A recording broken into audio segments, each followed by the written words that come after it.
Seigneur notre Dieu, tu nous vois et tu nous entends. Tu connais chacun et chacune de nous mieux que nous ne nous connaissons nous-mêmes. Tu nous aimes, nous qui ne l'avons vraiment pas mérité. Tu ne te lasses pas de nous venir en aide, alors même que nous sommes sans cesse sur le point de tout compromettre en voulant nous aider nous-mêmes. Tu es le juge, mais aussi le sauveur d'une pauvre humanité égarée. Nous t'en remercions et nous te louons.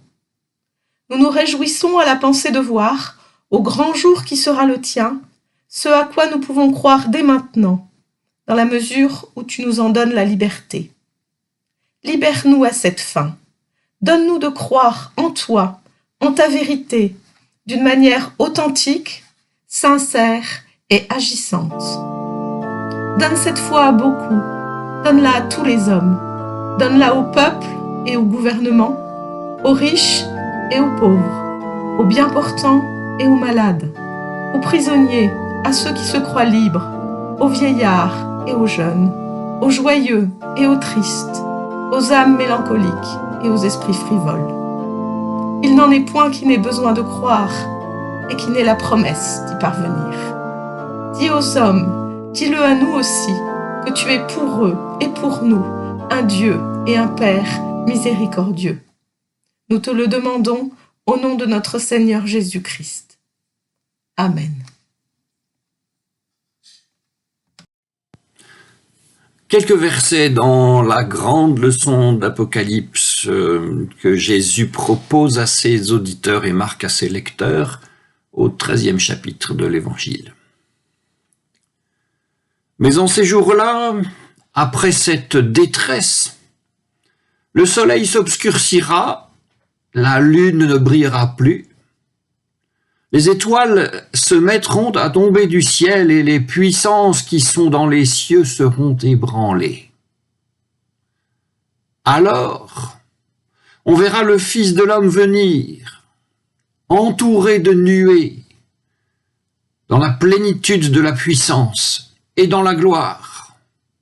Alors, il enverra les anges et des quatre vents, de l'extrémité de la terre à l'extrémité du ciel, il rassemblera ses élus. Comprenez cette comparaison empruntée au figuier. Dès que ses rameaux deviennent tendres et que poussent ses feuilles, vous reconnaissez que l'été est proche. Eh bien, de même, vous aussi, quand vous verrez cela arriver, sachez que le Fils de l'homme est proche, qu'il est à vos portes. En vérité, je vous le déclare, cette génération ne passera pas que tout cela n'arrive. Le ciel et la terre passeront, mes paroles ne passeront pas. Mais ce jour ou cette heure, nul ne les connaît. Ni les anges du ciel, ni le Fils, personne, sinon le Père.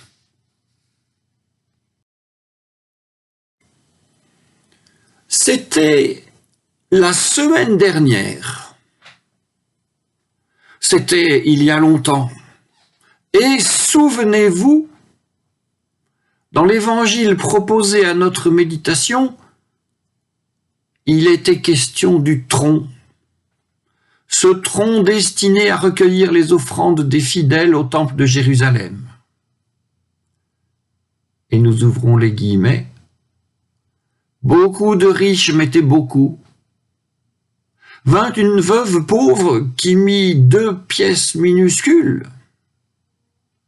Et Jésus y alla de son commentaire, expliquant que la veuve avait mis, en fait, plus que tous les autres. Puis, Jésus quitta le temple. L'un de ses disciples lui dit, « Maître, regarde, quelle pierre, quelle construction !» La réponse de Jésus fut cinglante. Cette réponse dure un chapitre entier, le 13e chapitre de Marc, qui est un chapitre ultime. Et donc, dit Jésus, il ne restera pas pierre sur pierre, tout sera détruit. Que viennent donc faire ces textes de révélation, ces textes d'Apocalypse à l'intérieur de l'Évangile, dans la bouche de Jésus?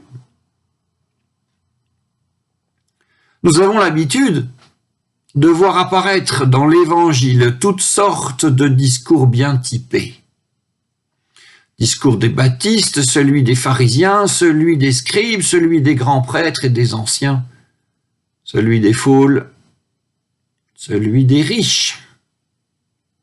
Et nous avons l'habitude de voir Jésus répondre aux interpellations spécifiques de chacun de ces groupes. Que fait Jésus dans toutes ces circonstances? Il annonce l'Évangile. Bien sûr, il annonce l'Évangile. Mais l'Évangile n'est pas un discours abstrait qui volerait au-dessus du monde et se poserait ici ou là sans considération aucune d'événement ou de circonstance. L'Évangile, qui est évangile de Jésus-Christ, Fils de Dieu, a vocation à être une bonne nouvelle, la proposition d'une bonne nouvelle pour chacune et chacun. Seulement, chacune et chacun est toujours d'abord, il en va ainsi de l'humanité, chacun est toujours d'abord habité et déterminé par les discours bien ficelés des groupes dans lesquels il est né et qu'il n'a pas choisi. Chacun est toujours aussi habité par des discours aussi bien ficelés qu'il s'est choisi en grandissant. Comment Jésus pourrait-il alors s'adresser à chacun de ses contemporains, amis ou ennemis, disciples ou détracteurs, s'il ne s'exprimait pas d'une manière qu'ils puissent tous comprendre? Le langage que Jésus emploie dans les quelques versets du 13e chapitre de Marc est celui de la fin des temps. On l'appelle apocalyptique, ce qui signifie dévoilement. Quelque chose est voilé qui va être dévoilé, ou plus précisément, quelque chose est dévoilé là, maintenant, pendant qu'on parle. C'est un propos caractéristique d'ailleurs des prédicateurs de la fin des temps. Et tout au long du 13e chapitre de Marc, Jésus, répondant à l'exclamation d'un disciple, « Maître, regarde, quelle pierre et quelle construction !» Jésus, donc, va se transformer en prédicateur d'Apocalypse et donner sa version de la fin des temps. Disons-le, dans cet exercice, Jésus n'est guère original. Il n'est guère original parce que le genre littéraire ne se prête guère à l'originalité. Lorsqu'il s'agit de mettre tout sans dessus-dessous, les éléments de la narration, les éléments de l'histoire ne vont qu'en petit nombre et toujours les mêmes. Ce qui est en haut tombe en bas, ce qui est en bas est pulvérisé, et puisque les lois du genre imposent que des gens meurent en grand nombre, il en va de conquêtes brutales, d'épidémies cruelles et de catastrophes naturelles voraces. Les signes de l'imminence de la fin des temps sont les mêmes depuis toujours. Depuis seulement presque toujours. Car 1 ou 2 siècles avant Jésus-Christ, des pensées religieuses orientales, disons perses, capables d'accueillir dans leurs discours toutes sortes de personnages divins, insuffleront dans le monothéisme des Israélites quantité d'anges de toutes sortes et de tout rang, dont un certain Michel, capable de terrasser le dragon, et d'un certain Gabriel, pour ne parler que des 2 plus connus. Mais ce ne sont pas les seuls est loin de là. Par rapport à toutes ces sophistications, l'Apocalypse selon Jésus-Christ, tel que la présente l'Évangile de Marc, est extrêmement sobre. Elle obéit bien entendu aux lois du genre, mais elle ne pèse pas lourd. Un seul chapitre de 37 versets. Elle ne pèse pas lourd en face de l'Apocalypse selon Jean, 22 chapitres, et en face aussi d'œuvres comme celle de Daniel. Dans Marc, donc, ce qui peut être détruit est détruit. Tout ce qui peut guerroyer, guerroie. Le tout avec des propos trompeurs et quelques oracles sibyllins, le tout sans aucune originalité. Et Jésus, ou disons Marc, a dû avoir une conscience claire de ce qu'il entendait faire, puisqu'il affirme ceci: « Prenez garde, je vous ai prévenu de tout. » Cette mise en garde typiquement apocalyptique est pour ainsi dire démolie par l'affirmation qui suit: « Je vous ai prévenu de tout. » Prendre garde suppose un regard soutenu, suppose aussi une attention permanente qui peut aller jusqu'à l'obsession. Alors qu'il n'y a nulle inquiétude qui tienne, ni aucun besoin de conversion pour ceux qui, marchant à la suite de Jésus, voient bien que les signes des temps sont depuis toujours accomplis, en train de s'accomplir, et entendent dire « Je vous ai prévenu de tout ». Et ainsi donc encore, ayant été prévenus de tout, les auditeurs et les lecteurs de l'Apocalypse, selon Jésus, ne ressentiront ni trouble grave, ni jubilation, ni excès de joie, ni effondrement psychique, lorsqu'arriveront de grandes catastrophes cosmiques censées inaugurer la fin des temps. Oui, mais tout ceci étant dit, nous pouvons encore imaginer que la prédication apocalyptique de Jésus, nettoyée pourtant de quantité de propos merveilleux et modérée dans son fond par des phrases comme « Je vous ai prévenu de tout », même ainsi modérée, cette prédication peut être reçue et proposée comme une révélation, comme un texte ésotérique, comme le propos que ceux qui savent adressent du haut de leur chair à ceux qui ignorent et craignent. Frères et sœurs, toute prédication de l'Apocalypse ou de quoi que ce soit d'autre, même celle de Jésus-Christ, peut être détournée de ses fins. Raison pour laquelle la prédication de Jésus rebondit encore. Après qu'il ait été abondamment question de ce qui va se passer, il reste une question évidente. Quand cela va-t-il se passer? Nous avons déjà eu un élément de réponse tout à l'heure. Cela s'est toujours passé. Et cela se passe maintenant aussi. Oui, disons-nous, mais quand donc cela va-t-il finir? On veut des signes. Encore des signes de la fin, toujours les mêmes énumérations. Sauf que, signe des temps et figuier qui bourgeonne. Sont-ce des signes de la fin? Eh bien, les figuiers bourgeonnent chaque année, et certains figuiers sont très fantaisistes quant à leur date de bourgeonnement. Et si l'on veut bien voir dans ce bourgeonnement un signe de la fin des temps, c'est une fin des temps heureuse qu'il nous faut imaginer parce que les figues sont délicieuses et que la bourra est enivrante. Alors, cette saison, cette année, la saison prochaine, ou tant que dureront les saisons, suivant ce qui fut dit à Noé après le déluge. Promesse aussi.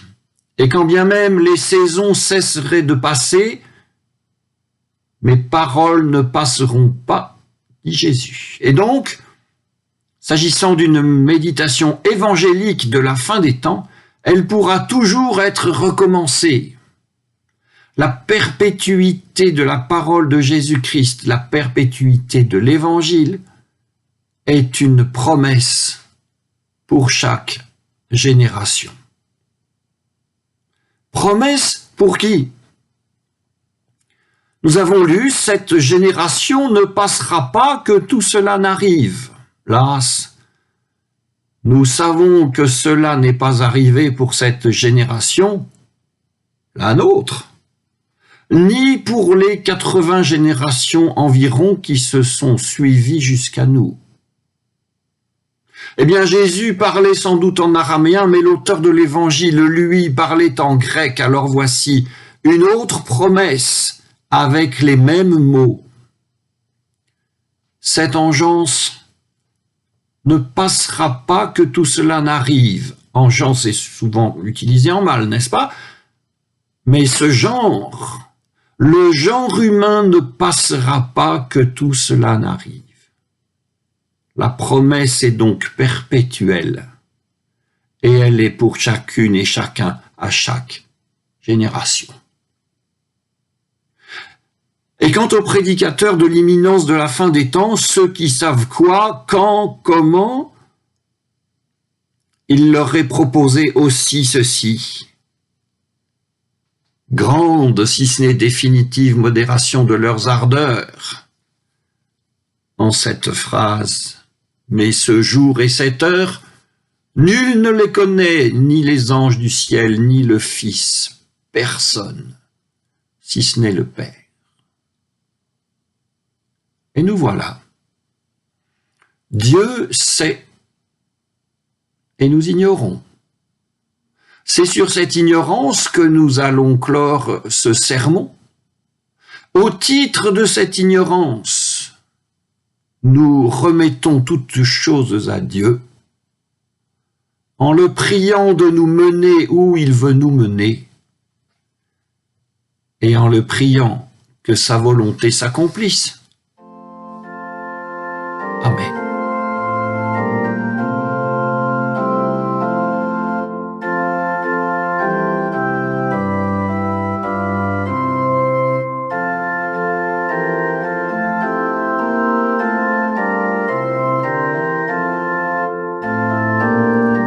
Seigneur, répands ta lumière sur tous ceux qui, dans la nuit du doute et du découragement, te cherchent sans pouvoir te trouver. Toi, le prince de la paix, suscite entre les hommes le désir d'instaurer cette paix juste et durable.